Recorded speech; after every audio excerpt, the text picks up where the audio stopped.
Complete book जिसमें आपके total 16 chapter हैं। तो मैं आज के इस वीडियो में मैं आपको चैप्टर 1 से चैप्टर 16 तक के जो नोट्स हैं पूरी बुक के वो इस वीडियो में मैं आपको देने वाला हूं। तो वीडियो को आपको कंप्लीट देखना है और ऐसे जो नोट्स हैं, शानदार नोट्स हैं, बेस्ट नोट्स हैं जो आपको बोर्ड एग्जाम में काफ़ी हेल्प करने वाले हैं। और बोर्ड एग्जाम में जो आपका पेपर आता है तो उसमें जितने भी क्वेश्चंस आएंगे आपके साइंस में, तो एक भी क्वेश्चन आपके अलग नहीं आएगा। अगर आपने ये नोट्स को अच्छे से प्रिपेयर कर लिया तो बोर्ड एग्जाम में आप एक अच्छा स्कोर कर सकते हैं। तो देखिए, सबसे पहले आपको चैप्टर 1 दिया गया है रासायनिक अभिक्रिया एवं समीकरण, और इसकी जो पीडीएफ है वो आपको कहाँ पर मिलने वाली है तो इस वीडियो में मैं आपको बताऊंगा। तो वीडियो को आपको पूरा देखना है, वीडियो को कहीं पर भी मिस नहीं करना है। तो पहला जो चैप्टर है हमारा रासायनिक अभिक्रिया एवं समीकरण, तो इसका केवल एक ही पार्ट है, आप देख सकते हैं रासायनिक समीकरण, और इसके उदाहरण भी हैं। उसके बाद में अभिकारक हैं, इसके एग्जाम्पल हैं, और उसके बाद में क्रियाफल जिसको हम उत्पाद भी कहते हैं, इसकी भी एक रिएक्शन दे रखी है। उसके बाद में है संतुलित रासायनिक समीकरण यानी किसे कहते हैं, और इसके काफ़ी एग्जाम्पल दे रखे हैं।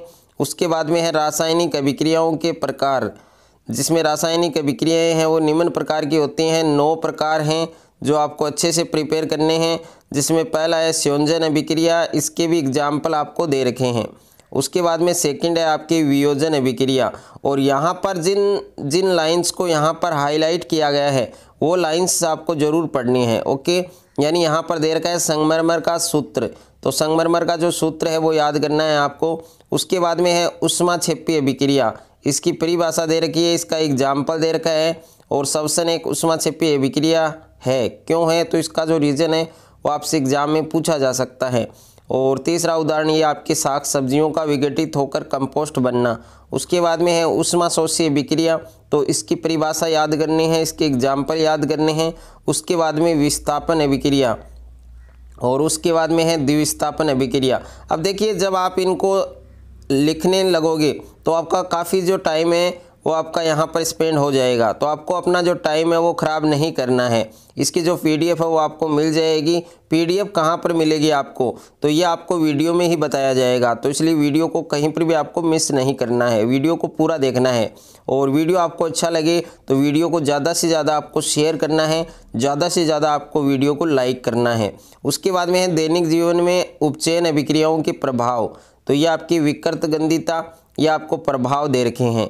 उसके बाद में आप देख सकते हैं दूसरा चैप्टर आपके सामने आ चुका है, जिसका पहला पार्ट आ चुका है अम्ल, क्षार और लवण यानी एसिड, बेस और साल्ट। ओके, और जिसमें अम्ल दे रखा है, अम्ल के गुण दे रखे हैं, इसके उदाहरण दे रखे हैं। उसके बाद में कुछ प्राकृतिक पदार्थों में पाए जाने वाले अम्ल, उसके बाद में ये क्षार है, और इसको यहाँ पर हाईलाइट किया गया है। तो हाईलाइट में जो चीज़ है वो सारी चीज़ें इंपॉर्टेंट हैं। और उसके बाद में है सूचक यानी सूचक की परिभाषा, इंडिकेटर की परिभाषा, और सूचक के प्रकार, तो सूचक 3 प्रकार के होते हैं, प्राकृतिक और संश्लेषित सूचक और गंधीय सूचक। इनके जो परिभाषा है, इनके एग्जाम्पल हैं वो आपको याद करने हैं। उसके बाद में है अम्लों के गुणधर्म यानी अम्लों के 4 गुणधर्म याद करने हैं, क्षारकों के 4 गुणधर्म याद करने हैं आपको। उसके बाद में अम्लों की धातुओं के साथ अभिक्रिया तो किस प्रकार से होती है वो आप देख सकते हैं। और उसके बाद में क्षारों की धातुओं के साथ अभिक्रिया, धातु कार्बोनेट के अम्ल के साथ अभिक्रिया, और धातु हाइड्रोजन कार्बोनेट के अम्ल के साथ अभिक्रिया।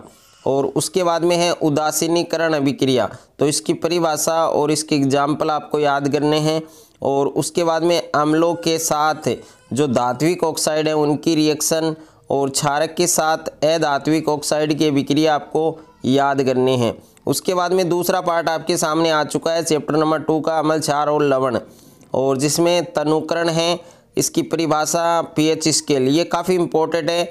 इससे 1 या 2 क्वेश्चन हर बार बोर्ड एग्जाम में पूछे जाते हैं। तो पीएच स्केल को मैंने बहुत ही डिजाइन से यहाँ पर लिखा है, तो इसको कंप्लीट आपको तैयार करना है, एक भी चीज़ आपको इसमें नहीं छोड़नी है।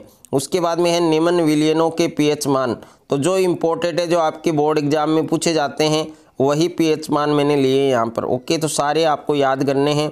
उसके बाद में है प्रबल अम्ल, दुर्बल अम्ल, प्रबल क्षार, दुर्बल क्षार, यहाँ से भी आपके क्वेश्चन एग्जाम में पूछा जाता है।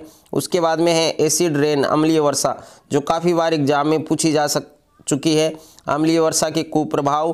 और उसके बाद में दैनिक जीवन में पीएच का क्या महत्व है, तो काफ़ी महत्व यहाँ पर दे रखे हैं, तो ये आपको अच्छे से याद करने हैं। उसके बाद में है कुछ प्राकृतिक अम्ल, यानी सिरका, दही, संतरा, नींबू, इमली, चिंटी का डंक, टमाटर, नेटल का डंक, इनमें कौन कौन से अम्ल उपस्थित होते हैं। साधारण नमक से बनने वाले पदार्थ कौन से हैं, जिसमें पहला है सोडियम हाइड्रोक्साइड, इसका सूत्र और इसकी जो रासायनिक अभिक्रिया वो आपको याद करनी है और उपयोग भी आपको याद करने हैं। उसके बाद में है ब्लीचिंग पाउडर यानी विरंजक चूर्ण, और इसकी रिएक्शन, इसका सूत्र, इसके उपयोग आपको याद करने हैं। उसके बाद में नेक्स्ट है आपके बेकिंग सोडा, जिसे खाने का सोडा भी कहते हैं, इसका रासायनिक सूत्र याद होना चाहिए आपको, इसकी रिएक्शन याद करनी है और इसके उपयोग। उसके बाद में है धोने का सोडा, इसका सूत्र याद करना है, इसकी रिएक्शन याद करनी है और इसके उपयोग। उसके बाद में लास्ट है आपके प्लास्टर ऑफ पेरिस, तो इसका फॉर्मूला आपको याद करना है और इसके उपयोग भी आपको याद करने हैं। उसके बाद में देख सकते हैं आप तीसरा चैप्टर आपके सामने आ चुका है, धातु और अधातु, यानी मेटल एंड नॉन मेटल। तो इसका जो पार्ट नंबर 1 है वो आपके आ चुका है। काफ़ी शानदार नोट्स हैं, ऐसे नोट्स आपको यूट्यूब पर ऑफलाइन कोचिंग में कहीं पर, स्कूल में कहीं पर भी नहीं मिलेंगे। शानदार नोट्स हैं, काफ़ी स्ट्रगल के बाद ये नोट्स बनाए गए हैं, तो इनका पूरा जो फ़ायदा है वो आपको लेना है, पूरा बेनिफिट आपको लेना है। उभयधर्मी ऑक्साइड जो काफ़ी बार बोर्ड एग्जाम में आ चुका है। उसके बाद में है एनोडाइजिंग यानी एनोडीकरण, धातुओं की जल के साथ अभिक्रिया, धातुओं की अम्लों के साथ अभिक्रिया और धातुओं की धातु लवणों के साथ अभिक्रिया। और उसके बाद में है एक्वारेजिया, सक्रियता श्रेणी और अधातु। और यहाँ पर देखो मैंने किस प्रकार से इसको हाईलाइट किया है, काफ़ी बार एग्जाम में आ चुका है, आप इसे अच्छे से पढ़ें। और अधातुओं के गुण धर्म, यानी अधातुओं के क्या गुण धर्म होते हैं। उसके बाद में है अधातुओं की रासायनिक अभिक्रिया और अम्लों के साथ, क्लोरीन के साथ, हाइड्रोजन से अभिक्रिया। कंप्लीट जो नोट्स हैं वो आपको यहाँ पर दिए जा रहे हैं फ्री ऑफ कॉस्ट। उसके बाद में है उत्कृष्ट गैसों के नाम और उसके बाद में है अपर रूप, अपर रूप की परिभाषा याद करनी है आपको अच्छे से। और उसके बाद में तीसरा पार्ट, जो दूसरा पार्ट है आपके धातु और अधातु का, आयनिक यौगिक किसे कहते हैं, इसकी परिभाषा, इसके उदाहरण और आयनिक यौगिकों के गुणधर्म, काफ़ी इंपॉर्टेंट है, अच्छे से आपको तैयार करना है। उसके बाद में है धातुओं की प्राप्ति, जिसमें खनिज है, अयस्क है और गेंग है, तो तीनों की परिभाषा आपको याद करनी है। और सक्रियता श्रेणी में नीचे आने वाली धातुओं का निष्कर्षण किस प्रकार से किया जाता है, और सक्रियता श्रेणी के मध्य जो स्थित जो धातु हैं उनका निष्कर्षण, जिसमें भर्जन और निस्तापन काफ़ी इंपॉर्टेंट है आपके, थर्मिट अभिक्रिया। और उसके बाद में जो सक्रियता श्रेणी है उसमें सबसे ऊपर स्थित धातुओं का निष्कर्षण किस प्रकार होता है, धातुओं का परिष्करण, विद्युत अपघटनीय परिष्करण, इसका नामांकित चित्र है वो भी आपको याद करना है। संक्षारण है, संक्षारण की जो प्रमुख घटनाएं हैं वो दे रखी है, संक्षारण से किस प्रकार से सुरक्षा करनी है, किस प्रकार के जो बचाव के उपाय हैं वो याद करने हैं। और यहाँ पर देखो हाईलाइट है, इसको आप अच्छे से पढ़ें। उसके बाद में चैप्टर नंबर 4 है हमारा कार्बन और उसके यौगिक, तो इसके भी 3 या 4 पार्ट हैं टोटल। तो जिसमें पहले है सबसे पहले कार्बन की विशेषताएं, तो कार्बन की विशेषताएं आपको याद करनी है।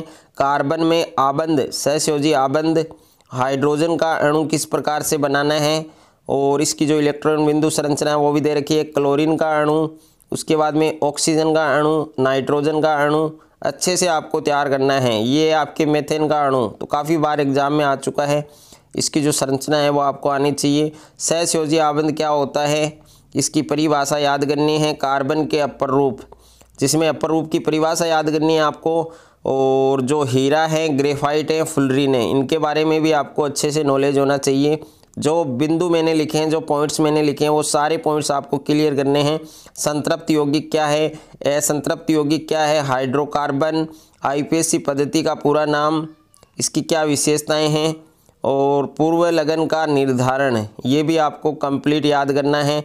जो अनुलग्न है उनका निर्धारण किस प्रकार से किया जाता है, और एल्केन का नामकरण, नामकरण के नियम, प्रतिस्थापियों का अंकन, यानी कंप्लीट नोट्स हैं। कुछ महत्वपूर्ण प्रतिस्थापी भी हैं जिनको आपको याद करना है। कार्बन और हाइड्रोजन के जो संतृप्त यौगिक हैं उनके सूत्र और उनकी जो संरचनाएं हैं वो भी आपको याद करनी है। एल्कीन का नामकरण किस प्रकार से किया जाता है, नामकरण के क्या नियम हैं, और ये आपके इनके एग्जाम्पल हैं। और उसके बाद में है एल्काइन का नामकरण, और इसके क्या रूल्स हैं, क्या नियम हैं इनके, वो नियम भी आपको कंप्लीट करने हैं।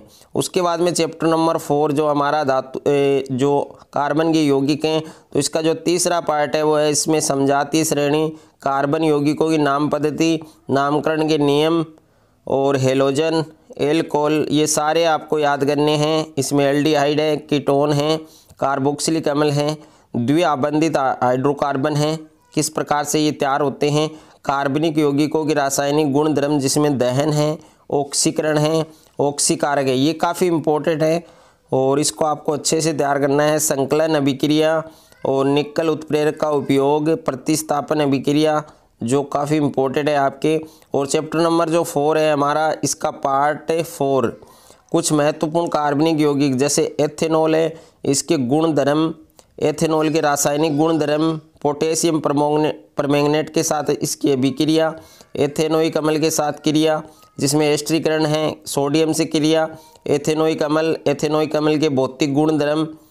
तो कंप्लीट नोट्स हैं, ये सारे आपको तैयार करने हैं, अच्छे से आपको पढ़ना है, अच्छे से आपको सारे चैप्टर तैयार करने हैं।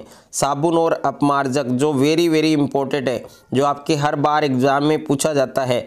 मिसेल की जो संरचना है वो भी इसमें दे रखी है, अपमार्जक भी दे रखा है, तो अच्छे से आपको तैयार करना है।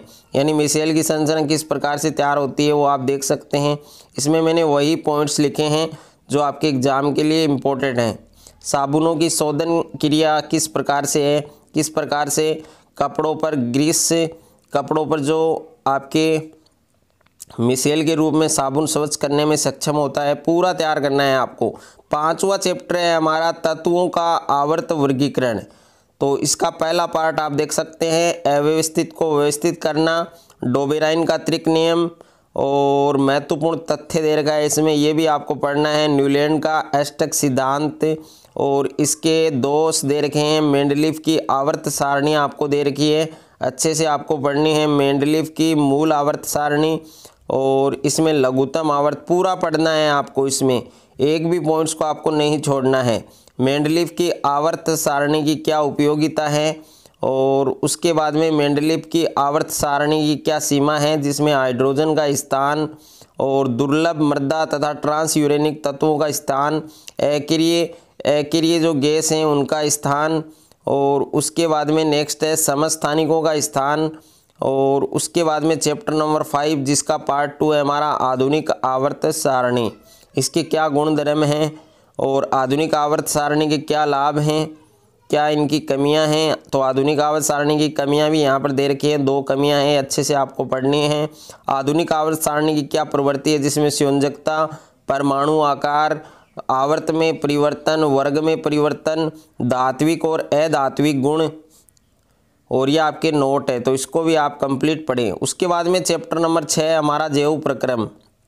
तो इसका पार्ट नंबर 1 आप देख सकते हैं, सजीव क्या है, सजीवों के क्या लक्षण हैं, निर्जीव। उसके बाद में जैव प्रक्रम की 2 प्रकार से इसमें डेफिनेशन दे रखी है। जीवन के अनुरक्षण के लिए जो आवश्यक प्रक्रम है वो आपको दे रखा है। सबसे पहले पोषण है, यानी भोजन, पोषण की आवश्यकता, सजीव अपना भोजन कैसे प्राप्त करते हैं, स्वपोषी और विषमपोषी क्या हैं, तो ये पूरा आपको कंप्लीट दे रखा है यहाँ पर। उसके बाद में है प्रकाश संश्लेषण। प्रकाश संश्लेषण की प्रक्रिया निम्नलिखित 3 चरणों में पूरी होती है, तो वो चरण भी आपको याद करने हैं। उसके बाद में है स्टोमेटा यानी रंध्र, तो रंध्र है वो किस प्रकार से खुलते हैं। और विषमपोषी पोषण, शाकाहारी, मांसाहारी, मृतपोषी, सर्वाहारी, परजीवी, ये भी आपको कंप्लीट तैयार करना है। उसके बाद में है जीव अपना पोषण कैसे प्राप्त करते हैं, अमीबा में पोषण किस प्रकार से होता है, पैरामीशियम में पोषण किस प्रकार से होता है, और एक कोशिकीय जीवों के नाम है अमीबा, पैरामीशियम। उसके बाद में दूसरा पार्ट है, इसमें मनुष्य में पोषण यानी मानव पाचन तंत्र दे रखा है, और आहार नाल, इसके प्रमुख जो भाग हैं, अंग हैं, उनके बारे में आपको अच्छे से याद करना है। पाचक एंजाइमों के कार्य, ये कार्य भी आपको याद करने हैं। उसके बाद में लीवर के क्या कार्य हैं, श्वसन के प्रकार, जिसमें वायवीय श्वसन और अवायवीय श्वसन, ये काफ़ी इम्पोर्टेंट है आपके एग्जाम के लिए, इनमें अंतर है वो पूछा जाता है।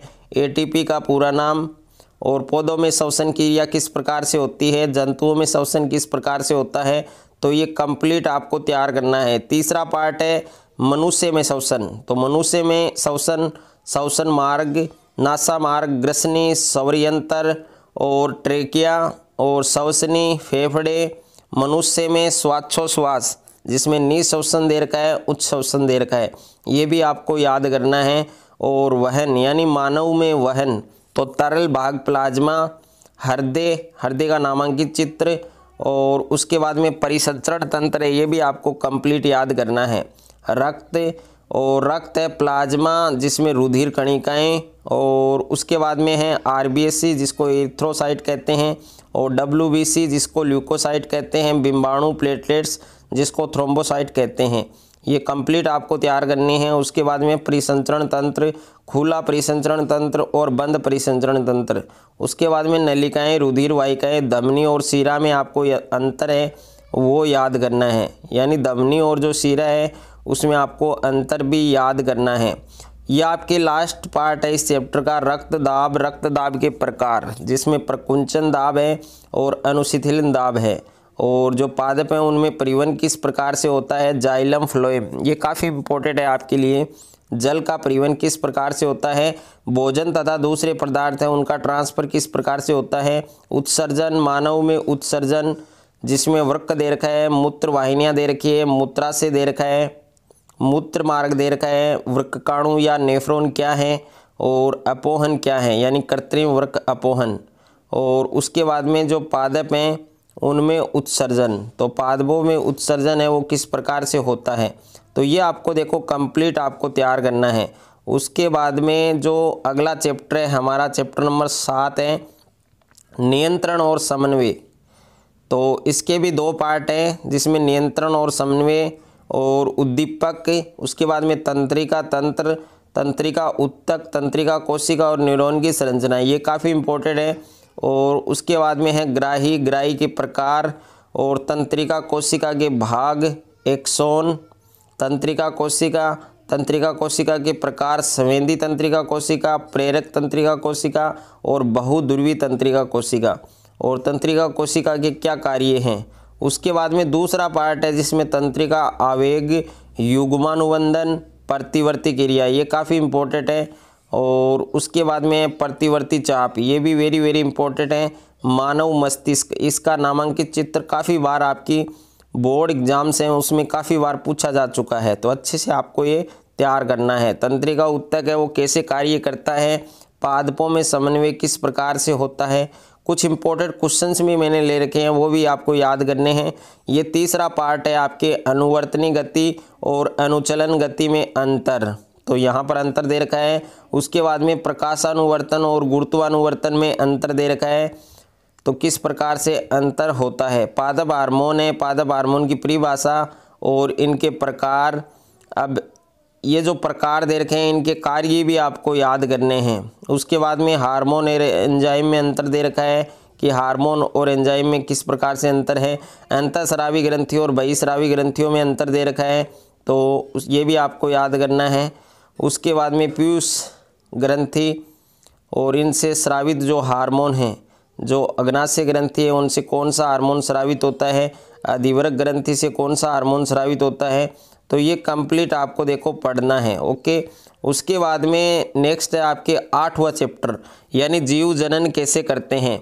तो जीव किस प्रकार से जनन करते हैं, तो जनन की परिभाषा, डीएनए का पूरा नाम, डीएनए की प्रतिकृति बनाना जनन के लिए क्यों आवश्यक है, और विभिन्नता का क्या महत्व है, एकल जीवों में जनन की विधि, अलैंगिक जनन दे रखा है, विखंडन दे रखा है, द्विविखंडन दे रखा है, बहुविखंडन दे रखा है, पुनरुद्भवन या पुनर्जनन क्या है, मुकुलन, कायिक प्रवर्धन, बीजाणु जनन, कंप्लीट है आपको कंप्लीट पढ़ना है। उत्तक संवर्धन क्या है, और उसके बाद में दूसरा पार्ट है जिसमें लैंगिक जनन है। लैंगिक जनन को विस्तार पूर्वक यहाँ पर समझाया गया है, तो पूरा आपको पढ़ना है। उसके बाद में एकलिंगी पुष्प है, उभयलिंगी पुष्प हैं, और पुष्प के भाग हैं, पुष्प के विभिन्न भाग और उनके कार्य, जिसमें बाह्य दलपुंज, पुंकेसर, स्त्री कैंसर। और सभी चैप्टर के जो नोट्स हैं वो आप आराम से खरीद सकते हैं PDF के रूप में। तो ये जो नंबर आपको दिए गए हैं, इन नंबर से आप संपर्क कर सकते हैं।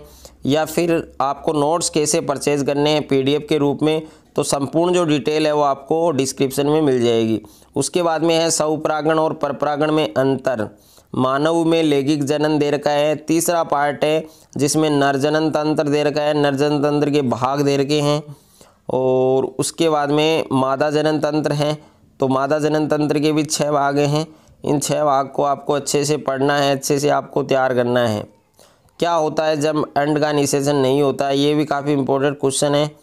जनन स्वास्थ्य क्या है, गर्भ धारण रोकने के क्या क्या उपाय हैं, कौन कौन सी विधियां हैं, तो अच्छे से पढ़ना है।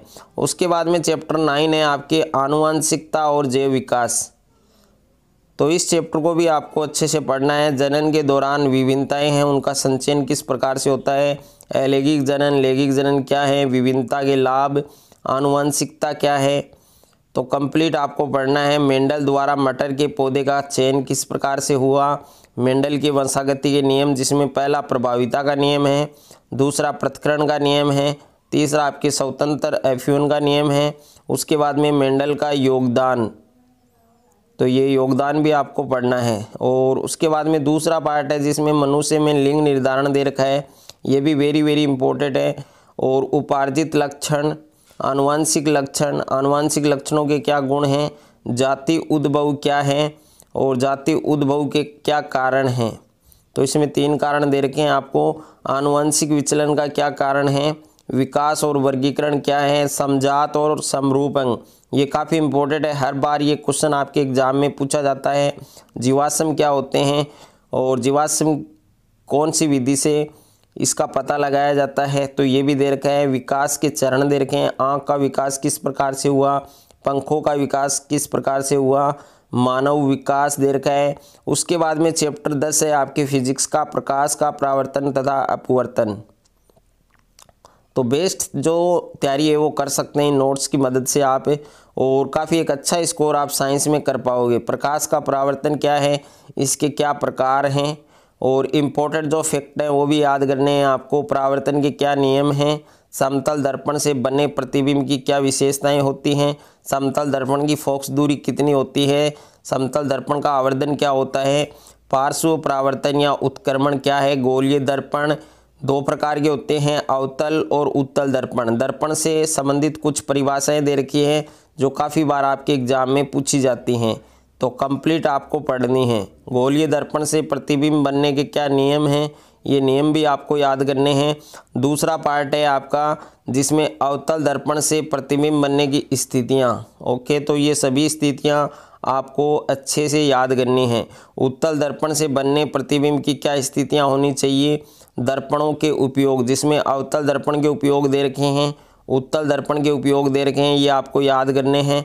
गोलीय दर्पणों द्वारा परावर्तन के लिए चिन्ह परिपाटी याद करनी है आपको। दर्पण का क्या सूत्र है और इसका आवर्धन क्या है, आवर्धन की परिभाषा, इसका सूत्र, ये आपको याद करना है। और उसके बाद में तीसरा पार्ट है जिसमें प्रकाश का अपवर्तन दे रखा है, कंप्लीट आप पढ़ सकते हैं यहाँ से। कांच के आयताकार स्लैब से अपवर्तन किस प्रकार से होता है, अपवर्तन के क्या नियम हैं, अपवर्तनांक क्या है और इसका क्या फार्मूला है। और उसके बाद में नेक्स्ट है आपके, अच्छे से आपको इनको पढ़ना है।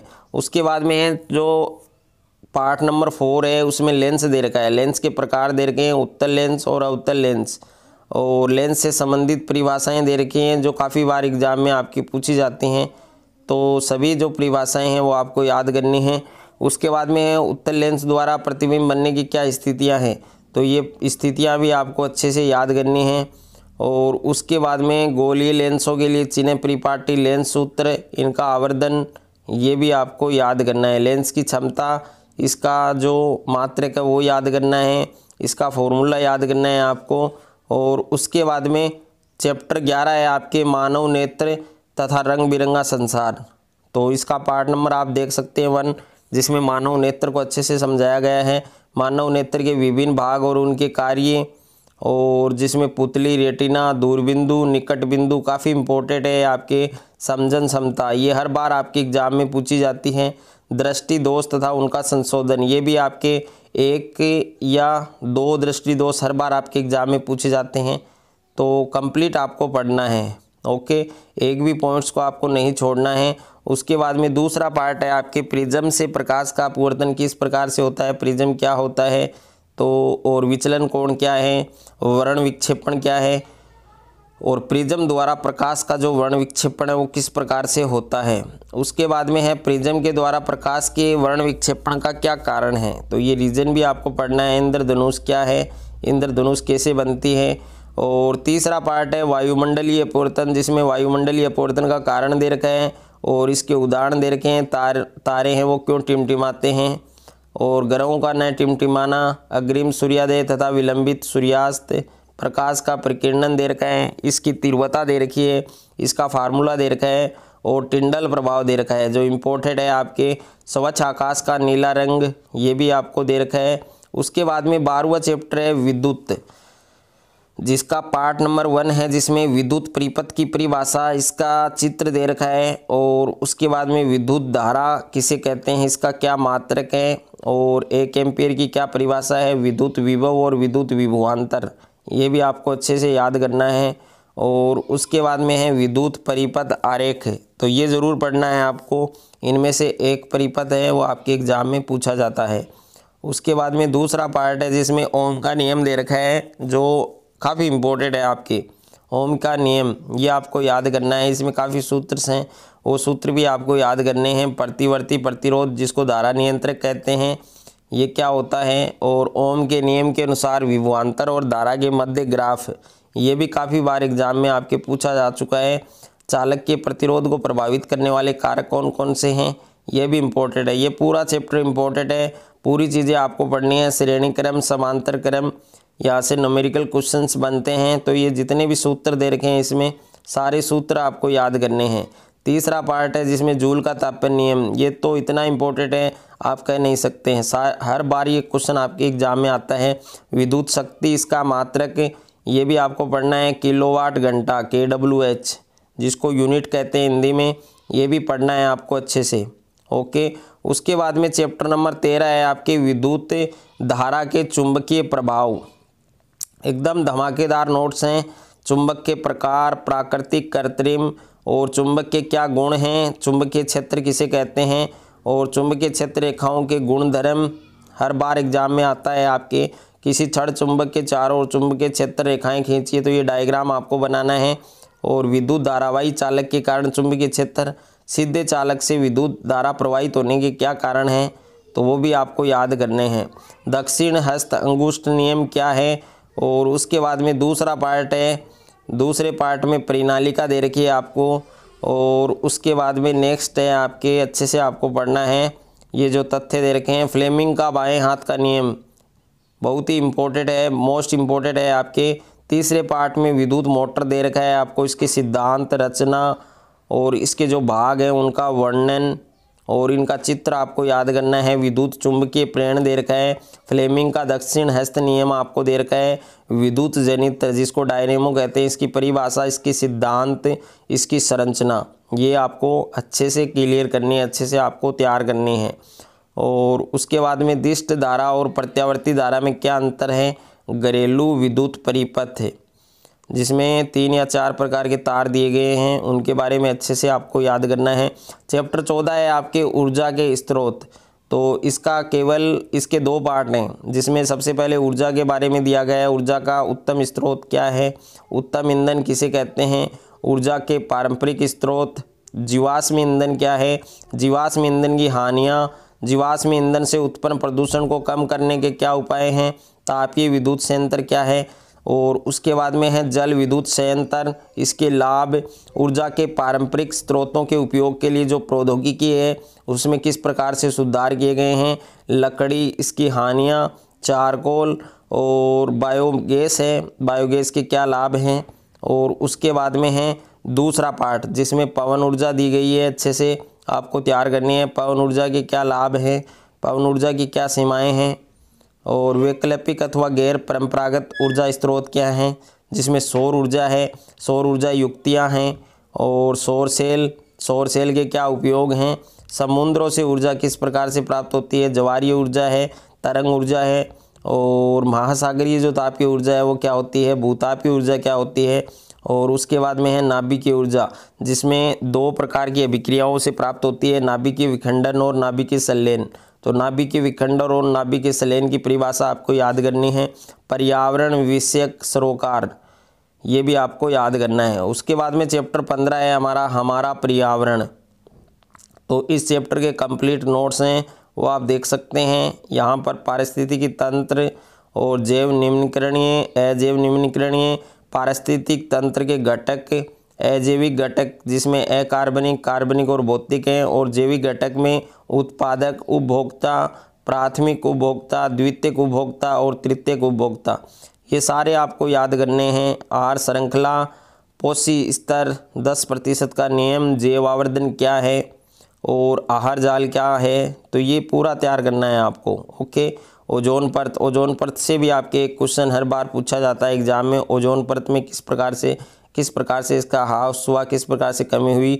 कचरा प्रबंधन है, जैव निम्नीकरणीय पदार्थ है, और कचरा निपटान की समस्या करने के उपाय भी आपको दे रखे हैं। उसके बाद में चैप्टर नंबर 16 है हमारा प्राकृतिक संसाधनों का प्रबंधन, जिसमें प्राकृतिक संसाधन दे रखे हैं, अक्षय प्राकृतिक संसाधन, अक्षयशील संसाधन, प्राकृतिक संसाधनों का किस प्रकार से हमें मैनेज करना चाहिए, गंगा कार्य योजना क्या है, और उसके बाद में इसके कम उपयोग, पुनःचक्रण, पुनः उपयोग, हमें संसाधनों के प्रबंधन की आवश्यकता क्यों है, संपोषणीय विकास क्या है, वन और वन्य जीव संरक्षण, जिसमें जैव विविधता दे रखी है, हमें वन्य और वन्य जीवन का संरक्षण क्यों करना चाहिए, दावेदार या स्टेक होल्डर क्या है, ये भी आपको अच्छे से याद करना है। चिपको आंदोलन, बांध और बांधों के लाभ, बांधों से किस प्रकार कौन कौन सी हानियां हैं, और जल संग्रहण क्या है, भौम जल के रूप में संरक्षण के लाभ, कोयला और पेट्रोलियम, इसको अच्छे से यहाँ पर जो जीवाश्म ईंधन माने जाते हैं, जीवाश्म ईंधन के प्रयोग में होने वाली हानियाँ और जीवाश्म ईंधन के प्रयोग को सीमित करने के क्या उपाय हैं। तो ये कंप्लीट नोट्स हैं बेटा, आपको अच्छे से पढ़ना है, अच्छे से आपको तैयार करना है। बोर्ड एग्जाम में अगर साइंस के पेपर में आप एक अच्छा स्कोर करना चाहते हैं तो पूरे नोट्स हैं आपको अच्छे से तैयार करने हैं। और ये नोट्स हैं ये आप PDF के रूप में परचेज़ कर सकते हैं। तो परचेज़ आपको कैसे करना है ये आपको पूरी जो डिटेल है वो आपको डिस्क्रिप्शन में मिल जाएगी। वहाँ जाकर आप एक साथ जो कंप्लीट बुक है आपकी साइंस की, पूरे नोट्स हैं, हैंड रिटन नोट्स हैं, आपने देख लिए, तो ये नोट्स आप परचेज़ कर सकते हैं।